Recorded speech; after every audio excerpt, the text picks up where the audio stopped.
حضرت عائشہ صدیقہ رضی اللہ تعالیٰ عنہ کہتے ہیں میں بیٹھی تھی حضور کی بارگاہ میں، دوپہر کا وقت حضور کے کیلولا کا وقت ہوتا تھا، اس وقت صحابہ نہیں آتے تھے، حضور دوپہر کو تھوڑا آرام کرتے تھے۔ کہتے ہیں ایک بوڑھی خاتون ایک دن آ گئی دوپہر کو، اس کے ہاتھ میں چھڑی تھی، لاٹھی پکڑی تھی، اس نے دروازے پہ دستک دی۔ جب میں نے پوچھا کون ہے تو وہ عورت بولی، حضور آرام کر رہے تھے، کہتے ہیں وہ عورت جب بولی نا، اللہ کے محبوب چارپائی پہ اٹھ کے بیٹھ گئے، اس کی آواز کانوں سے ٹکرائی، حضور اٹھ کے بیٹھ گئے۔ دروازہ کھولا، وہ خاتون اندر آئی تو بڑی دنیا آتی تھی، پر جس انداز میں نبی پاک نے اس کا استقبال کیا ایسا کم ہوتا تھا۔ حضور کھڑے ہو گئے، پھر محبوب پاک نے بٹھایا، پھر حضور علیہ السلام کی میں آنکھوں کا حسن اور روشنی دیکھ کے اندازہ کر رہی تھی کہ اس کے آنے سے حضور بڑے ہی زیادہ خوش ہیں، نبی پاک بڑے خوش ہیں۔ اللہ کے محبوب نے کھجوریں دی، سرکہ دیا، دیر تک حضور ان کی باتیں سنتے رہے۔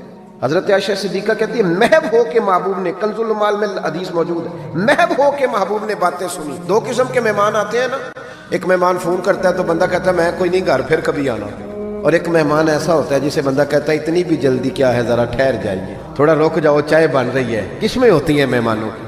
کچھ مہمانوں سے دل لگا ہوتا ہے، دل کرتا ہے بیٹھے رہے، ذرا تھوڑا اور بیٹھے، یار تو نہ جایا کر، تو بیٹھا رہا کر۔ ہوتے ہیں کچھ لوگ، دیر تک نبی کریم علیہ السلام نے بات سنی، اور کیا بات ہے، جناب عائشہ صدیقہ کہتی ہیں دل حضور کا لگا، میں نے دیکھا تو میں بڑی مطمئن تھی۔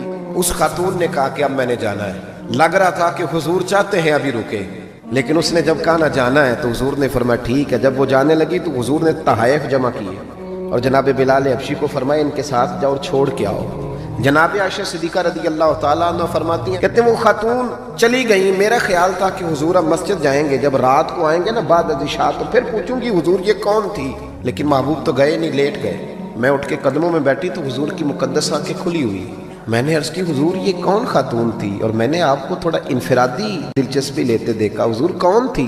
جب میں نے پوچھا تو حضور کی آنکھوں میں آنسو چمکنے لگے، حضور اٹھ کے بیٹھے اور فرمانے لگے عائشہ یہ میری پہلی زوجہ خدیجۃ الکبریٰ کی سہیلی تھی، اور فرمایا جب ہم مکے میں رہتے تھے تو یہ آیا کرتی تھی، خدیجہ اس کا پرتپاک استقبال کرتی تھی، اسے کھجوریں کھلاتی تھی، دودھ پلاتی تھی، پھر یہ باتیں سناتی تھی تو خدیجہ اس کی باتوں کا جواب دیتی تھی۔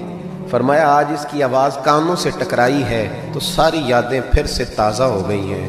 فرمایا میں نے اس کے ساتھ وہی سلوک کرنا چاہا ہے جو فاطمہ کی اماں کرتی تھی، میں نے وہی عزت دینی چاہیے جو وہ دیتی تھی۔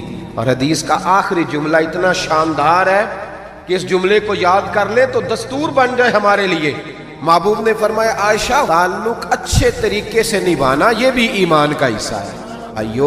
حضور نے عزت دی، نبی کریم نے وقار دیا، حضور ہر آنے والے کو عزت دیتے۔